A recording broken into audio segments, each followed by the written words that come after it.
Selamat datang di channel Info Pendidikan. Baik, pada kali ini saya akan memberikan informasi mengenai calon kepala sekolah. Pendidikan butuh nahkoda, 50.000 lebih kursi kepala sekolah kosong.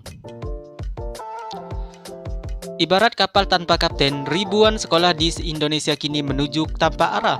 Kekosongan kursi kepala sekolah mencapai angka yang sangat mencemaskan. Lebih dari 50.000 posisi belum terisi. Situasi ini bukan sekedar catatan administratif, tetapi alarm serius bagi masa depan pendidikan tanah air. Ketua Komisi 10 DPR RI, Hetifah Sarifuddin, menegaskan bahwa kepala sekolah bukan hanya pengelola tetapi juga nahkoda perubahan yang menentukan kemana arah pembelajaran akan dibawa. Hal tersebut diungkapnya dalam sambutan peluncuran program kepemimpinan sekolah dan Ditjen Guru, Tenaga Kependidikan dan Pendidikan Guru atau GTKPG, Kementerian Pendidikan Dasar dan Menengah. Kepala sekolah bukan hanya sekedar manajer, tetapi memimpin pembelajaran. Mereka harus visioner, adaptif, dan menjadi agen transformasi di garis depan pendidikan, tegas Hetifah. Data resmi dari Ditjen GTKPG menyebutkan ada 50.971 posisi kepala sekolah negeri yang belum terisi. Dari jumlah itu, sebanyak 40.000 lebih sekolah masih dijalankan tanpa kepala sekolah definitif dan sebanyak 10.000 lebih kepala sekolah akan pensiun pada tahun ini. Sebuah tantangan besar yang mengecam keberlanjutan dan mutu pendidikan, terutama di daerah terpencil dan tertinggal. Hetifah menyebutkan kekosongan ini sebagai situasi genting yang tak boleh dianggap remeh.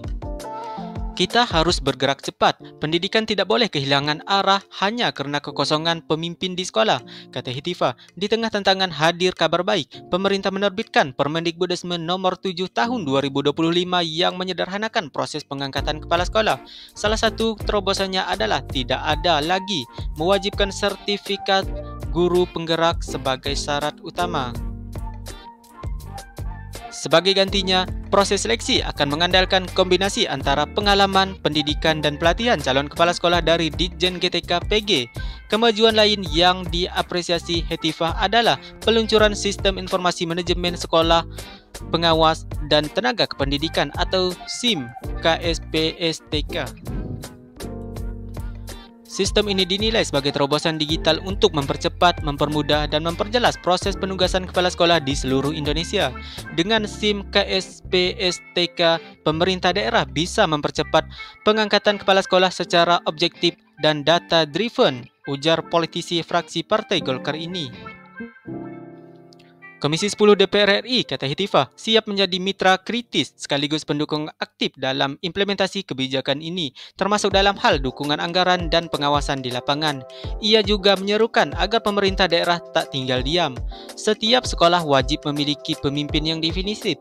Jangan biarkan anak-anak belajar tanpa arah hanya karena tidak ada kepala sekolah, tutupnya. Program kepemimpinan sekolah ini merupakan bagian dari pelaksanaan Astacita keempat Presiden RI dan menjadi pondasi penting menuju SDM unggul dalam RPJPN tahun 2025 sampai 2045.